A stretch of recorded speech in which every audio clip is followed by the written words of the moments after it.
Welcome back dito sa ating channel, Rap, ang teacher na masarap at your service.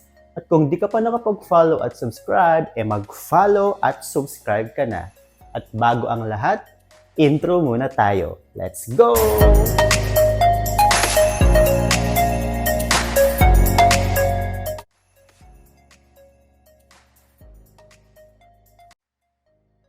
Ayun mga kasarap, so pangalawang video discussion na nga natin to about working here in Thailand. So paano nga ba ako nag-apply as teacher dito? Actually, nung nasa Pinas pa ako while working in DepEd, nag-a-apply na ako ng work for Thailand. Pero bago mo simulan, siguraduhin mong meron ka ng mga ito dahil dati di ko alam to. Dapat may mga ganito ka. Nalaman ko na lang on the process and sa guidance ng mga kaibigan syempre. Shout out sa inyo! So eto na nga, dapat meron ka ng mga sumusunod. Una, dapat meron kang passport na hindi expired. Kailangang may PDF copy ka. Pwede ka gumamit ng cam scanner, yung sa front page mismo. At kung may mga tatak na ang passport mo, gumawa ka ng ibang copy na kasama yung visa pages mo.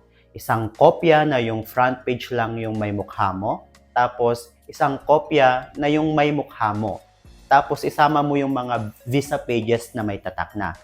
Hinahanap din kasi yun minsan. Mabuti nang ready ka. Pangalawa, dapat meron kang excellent resume. Kailangan meron ka ring magandang resume. Ilagay mo doon lahat ng qualifications na meron ka na related sa trabaho na a-applyan mo. Huwag mo na isama yung mga hindi naman related sa trabahong a-applyan mo. Baka maimbiyer na lang yung HR. At yung mga skills na meron ka, ilagay mo din dahil minsan naghahanap ang mga school ng may mga talent para mapakinabangan ba. Basta gawin mong impressive yung resume mo. Kung kaya mo siyang pagkasyahin sa iisang page, mas mabuti yon. Kung hindi naman, okay lang din. Kahit 2 o 3 page pa yung resume mo, okay lang din. Pangatlo, dapat meron ka ring application letter. Gawa ka din ng application letter mo as supplement sa resume mo. Yung iba kasi naghahanap pa ng application letter. Yung iba naman hindi. Pang-apat, dapat meron ka ring self-introduction video. Ako si Cardo Dalisay, siyam ang buhay. Ganon. Gandahan mo yung content ng video mo. Usually, ang ilalagay mo dyan sa video ay similar lang din sa resume mo. Galingan mo mag-English. Dapat maganda yung diction mo. Galingan mo mag-pronounce dahil dyan nagkakatalo minsan. Yan din ako pumalpak. Siyempre, ang hinahanap nila dito, lalo kapag English teacher ang a-applyan mo, dapat magaling ka talaga mag-English. Anyways, recorded naman yan, so pwede mong practicein ng maayos and take note, i-memorize mo na din para kung sakaling tawagan ka for interview, plakadong-plakado na. Number 5, video demo teaching sa field na a-applyan mo. Kailangan din meron kang demonstration video. About sa content naman ng demo, dapat kung anong subject ang a-applyan mo, ay yun ang ide-demo mo. At piliin mo yung lesson na angkop dun sa grade level na a-applyan mo. Regarding naman sa parts ng lesson plan, bahala ka gumawa. Walang standard na format yon. Pwede mo gamitin yung format ng lesson plans dyan sa Pilipinas. And take note, kailangan matapos mo yung demo within 10 to 13 minutes. Kapag longer doon, baka mabagot na yung manonood. Hindi mo naman kailangang tapusin lahat ng parts ng lesson plan ng parang actual. Ang gusto lang nilang makita ay yung strategies at techniques mo sa pagtuturo.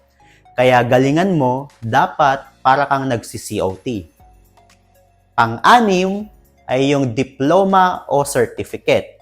Meron ka naman na yan, ang gawin mo na lang ay i-scan mo din para may PDF copy ka.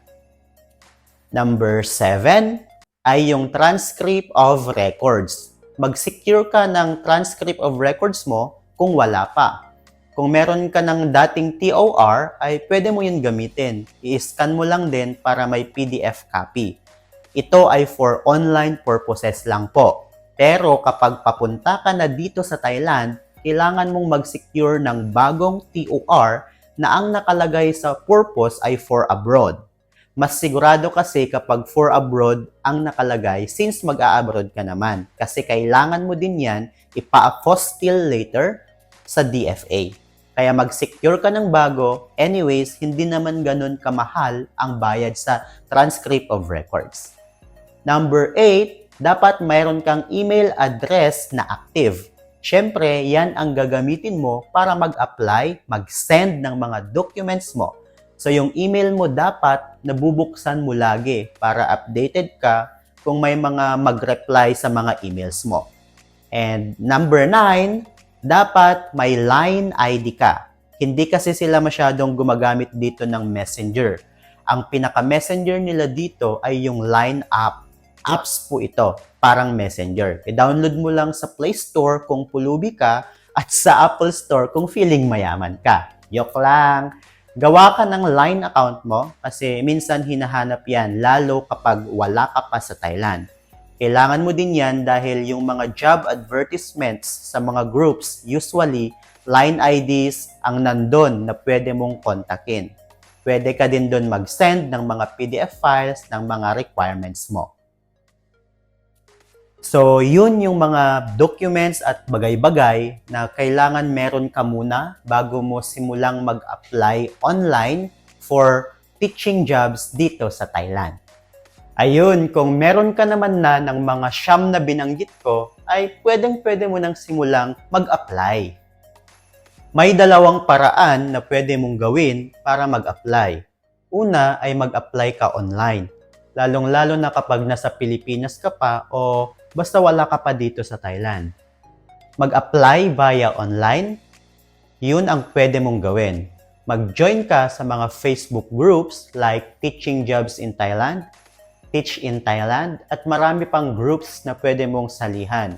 Kapag sinearch mo Jobs in Thailand sa Facebook, marami namang lalabas.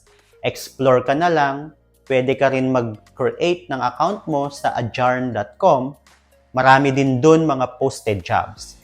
Tapos, kapag nakapag-join ka na sa mga groups, tignan mo yung mga public post doon about works in Thailand.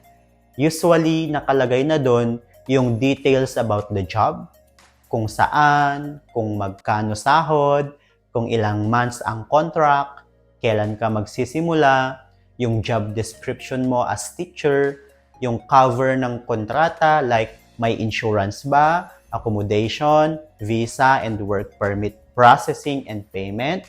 At syempre, nandun din yung qualifications o requirements at nandun na din yung contact details ng school o agency. Yun yung mga kadalasan na nilalaman ng mga work advertisements. So, kung okay ka naman dun sa mga terms na sinasabi dun at pasok ka naman sa mga qualifications and requirements, go ka na. Kunin mo yung email at mag-email ka ng resume mo at iba pang mga requirements.